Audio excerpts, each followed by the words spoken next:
Hi writers! So today for writing workshop, we're finally ready to draft. I want to remember to tell you to visit your story booklet or planning boxes from yesterday, okay? Because when we start drafting, we don't want to summarize. Remember, you're telling a story. It should be really interesting. People should want to read it.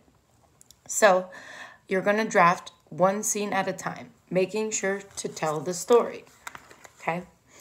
I have a blank page in my notebook for today's draft, right? Begin my draft.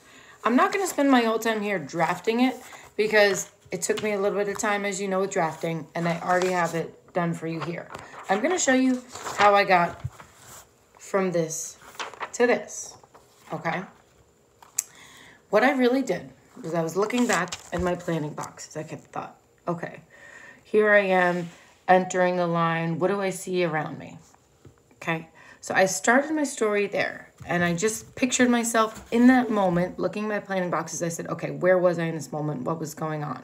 And I started my story by saying I was going straight past the meet, about to make a left turn into aisle 6, you could see, to get on the checkout line. There in the middle of the aisle, you see him, was a man with his cast, taking up the middle. The freezer door on the right, open, and his cart behind him on the left. I had to wait. Okay, so I did that, okay, knowing I have a good storytelling voice, right?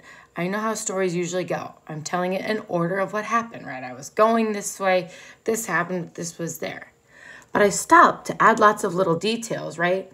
You wouldn't understand why I couldn't get into that aisle if I hadn't told you that. He was standing in the middle. He had a freezer door open on the right, so I couldn't go to the right. But then on the left, he had his cart behind him, so I couldn't really sneak around him. I had to wait for him because he was blocking a whole aisle. Can you imagine that? So I really want you to picture yourself in the story and use your planning boxes as you draft today.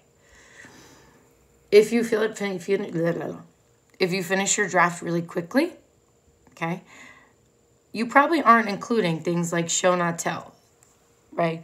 Dialogue, facial expressions, movement, or physical characteristics, okay? So as you draft today, you're going to decide where you want to stop. But tomorrow, your assignment for writing workshop is going to finish drafting your entire piece. So if you want to maybe get about halfway through today and then finish the other half tomorrow, that's probably a good plan, okay? I will leave a picture of my draft up on the last part of the video, so you could pause it and read my draft if you want to check it out. I'll show you what I came up with.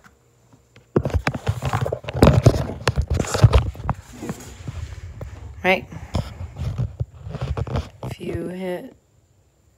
you pause your video right here, you could probably read it, all right? And you'll see that I tell it like a story. I pictured what was going on around me. I thought how I was feeling, right? I was feeling hot at one point, okay? I was thinking, what other internal thinking did I have that I could go back and add into my story, right? You want to make this interesting for the reader. You want lots of juicy details that make you think. So today as you draft, make it interesting. Pretend like you are telling this story. And it's your best story yet.